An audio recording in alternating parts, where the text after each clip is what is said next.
नमस्कार बंधुओं। युद्ध, आतंक, लड़ाई झगड़ा, अशांति पूरे दुनिया में फैला हुआ है। इसका कारण आप सबों को मालूम है, किंतु वह कारण आप लोगों को मालूम नहीं है जो इन सब का मूल कारण है। तो क्या आप मूल कारण जानना चाहते हैं? अगर मूल कारण जानना चाहते हैं अस्थि का, लड़ाई झगड़ा का, तो एक शर्त है, आप इसकी न करें, मेरे साथ लास्ट तक बने रहें। हाँ बंधुओं, मैं अपने मन से नहीं बताने जा रहा हूँ, उसका आधार है यह पुस्तक अभिमत। इसके राइटर हैं श्री प्रभात रंजन सरकार उर्फ श्री आनंद मूर्ति जी। इस चतुर्थ खंड के आप जब पहला अध्याय पढ़ेंगे तो विस्तार से जानकारी मिलेगी। तीन प्रपंचों से बाहर निकालने के लिए परम पुरुष समय समय पर मानव देह धारण करके आते हैं, अंशावतार के रूप में या पूर्णावतार के रूप में। उसी को महापुरुष करते हैं या महासभूति करते हैं, या कौल करते हैं या महाकौल करते हैं। ये प्रापंचिक जगत के बारे में बताते हुए अंत में एक उसका संश्लेषण अर्थात उसका सार तत्व या उसका एक ऐसा मार्ग बताकर जाते हैं जिस पर चलकर मनुष्य को इधर उधर भटकने की चांसेस नहीं रहता। लेकिन होता क्या है कि अभी तक देखा गया है कि जो ही महापुरुष या महाकौल या महासम्मुति फिजिकल बॉडी छोड़ते हैं, तो जो तथाकथित मानव समाज में जो अपने आप को बुद्धिमान ज्यादा होशियार समझते हैं ना, वो गुरु के द्वारा दिए गए उपदेशों का लगते हैं विश्लेषण करना। जैसे महात्मा बुद्ध है,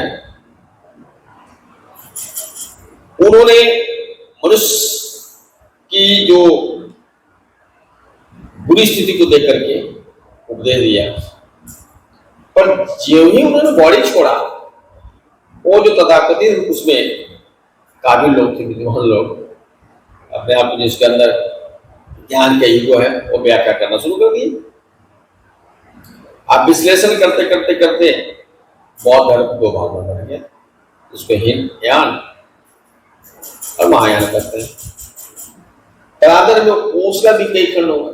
उसी तरह से जैन धर्म वर्षों के तपस्या करने के बाद महावीर ने एक ठोस रास्ता बताया। उनके शरीर छोड़ते ही श्वेतांबर जी का मरण बढ़ गया। ईसा मसीह आए, उन्होंने पश्चिमी देश में वहां की जो स्थिति को देख करके एक अच्छा रास्ता बताया। उनके शरीर छोड़ते ही वो भी कैथोलिक में बन गया, कैथोलिक, जर्मन, क्या क्या। मोहम्मद साहब है अरेबियन कंट्री में, वहां के लोगों को उन्होंने सतपथ का रास्ता दिया। उनके शरीर छोड़ते ही उन्हें मुल्ला मौलाना अपना व्याख्या करना शुरू कर दिया, और उन्होंने भी कह दिया लास्ट में कि संसार में एकमात्र जीने का अधिकार जो है मुसलमानों का ही है, वही एकमात्र अल्लाह के बंदे हैं, बाकी सभी लोग काफिर हैं। इसका परिणाम क्या हो गया? आज पूरी दुनिया युद्ध के इतना भयंकर विविधता में फंस गई है। यहूदी और मुसलमान इतना युद्ध के भयंकर दलदल में फंस गए हैं, लाखों लाख मारे जा रहे हैं, लेकिन उसका अंत होने वाला हो नहीं रहा। अब हमारे इस विकट परिस्थिति से उबारने के लिए तृतीय महासमुद्र के श्री आनंद मूर्ति जी आए। उन्होंने आनंद मार्ग जैसा दर्शन दिया, जैसा दर्शन दिया, जो इतना अभी जो मनुष्य का जो मन जो है ना, मानसिक विकास, बौद्धिक विकास बहुत ज्यादा हो गया। इसलिए अपेक्षाकृत बहुत ज्यादा जटिल हो गया है। और जितना ज्यादा जटिल मनुष्य का मन होता है, उतना ही वो उल्टा पुल्टा काम करता है, जिसके चलते उसका पतन बहुत ज्यादा होता है बहुत धीरे गति से। तो मनुष्य को बड़ी आशा और भरोसा से परमात्मा ने बनाया अपनी यात्रा पूरी करने के लिए, अर्थात परम लक्ष्य को प्राप्त करने के लिए, परमानंद को प्राप्त करने के लिए। इस लक्ष्य से भटक न जाए, संभालने के लिए श्री श्री आनंद मूर्ति जी आते हैं धरती पे, वो आनंद मार्ग जैसा प्रभु जैसा दर्शन देते हैं। बिल्कुल ही संश्लेषणात्मक है, इसमें किंतु बंधु का कोई गुंजाइश ही नहीं है। जो ही श्री श्री आनंद मूर्ति जी अपना शरीर छोड़ते हैं, आनंद मार्ग के जो बड़े बड़े दिग्गज अपने आप को विद्वान काबिल ज्ञानी समझते हैं, अपना व्याख्या शुरू कर दिया, विश्लेषण करना शुरू कर दिया। तो स्पष्ट आनंद सूत्र में श्री श्री आनंद मूर्ति जी कहते हैं कि मंत्र मूलम गुरु वाक्यम, गुरु के मुख से निकली हुई वाणी मंत्र है। उसमें किसी तरह का किंतु परंतु करना ही नहीं है, उसको तो आंख मूंद करके स्वीकार करना है, उसको फॉलो करना है, और उसी में अपने आप को आत्मसात करना है, अपने उसी में अपने आप को दक्ष बीज बनाना है, सिद्ध करना है। लेकिन ना सब करेंगे नहीं, शुरू कर दिया अपने हिसाब से, अपने स्वाद के अनुसार उसका व्याख्या करना, जिसका रिजल्ट है कि आनंद मार्ग ये वैचारिक मतभेद के कारण कई ग्रुप में विभाजित हो चुका है। टुकड़ा में तो नहीं बटा है, टुकड़ा में बटेगा भी नहीं। अंतिम में श्री श्री आनंद मूर्ति जी ने अपने अनुयायियों से जब प्रवेश करवाया था कि तुम लोग मानवता के कल्याण के लिए, सद्गुण समाज के लिए अपना सब कुछ न्यौछावर करके अपने आप को विकल्प करके और आनंद मार्ग की एकता को बनाए रखेंगे। एक ही पूरी दुनिया रास्ते झेल रही है, मानवता है, पीड़ित मानवता, बहुत ही आशा भरी निगाह से आनंद मार्ग की तरफ देखती है। लेकिन ऐसा हुआ नहीं, अंदरूनी झगड़ा शुरू। अब दुनिया के पास कोई सॉल्यूशन नहीं है, किसके लीडरशिप में वो आगे बढ़े। तो बंधुओं, ये क्लियर हो गया कि जब भी संश्लेषण का विश्लेषण शुरू होता है, अशांति, झूठ, आतंक, मार फैल जाते हैं। ऐसे मानवता को बहुत जबरदस्त मूल्य चुकाना पड़ता है, ये भी चुकाना पड़ रहा है।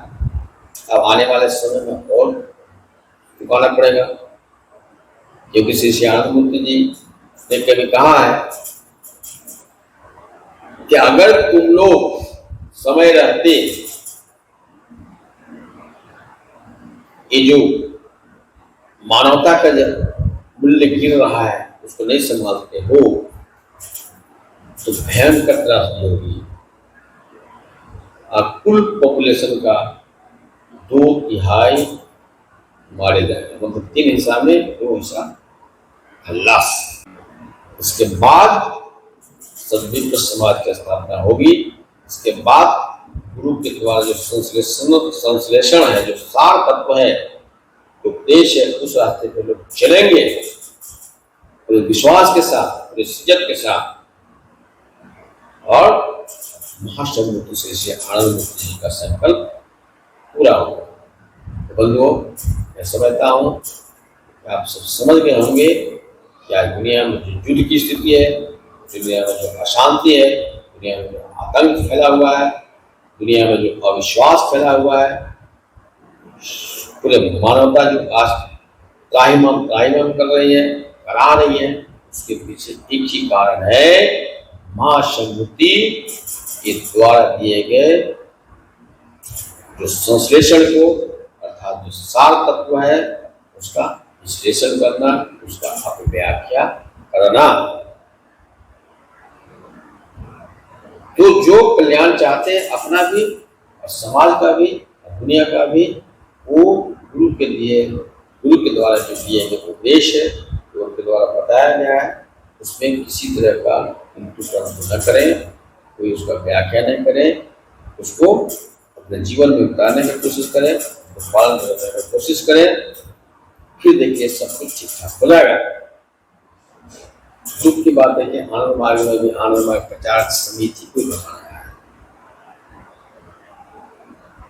सवाल खड़ा करना है कि चर्चाचल गलत है, तो चरणदेश गलत है, ये गलत है, वो गलत। अरे यार 1990 तक बाबा थे, 21 अक्टूबर 1990 से पहले तक बाबा स्वयं थे, उस समय जो भी घटना घटी है तो सब उनके नॉलेज में है। उस पर सवाल क्यों खड़ा करते हो? उस पर अगर सवाल खड़ा करते हो उसका मतलब किसी सहानुभूति का जो सर्वज्ञाता अंतर्यामी या भगवान होने का जो ये है उस पर तुम सवाल खड़ा कर रहे हो, मतलब उनको मान नहीं रहे हो, उनको ईश्वर नहीं मान रहे हो, उनको तारक नहीं मान रहे हो, महासमुद्र नहीं मान रहे हो, तो फिर तो आनंद मार्ग तो हो ही नहीं।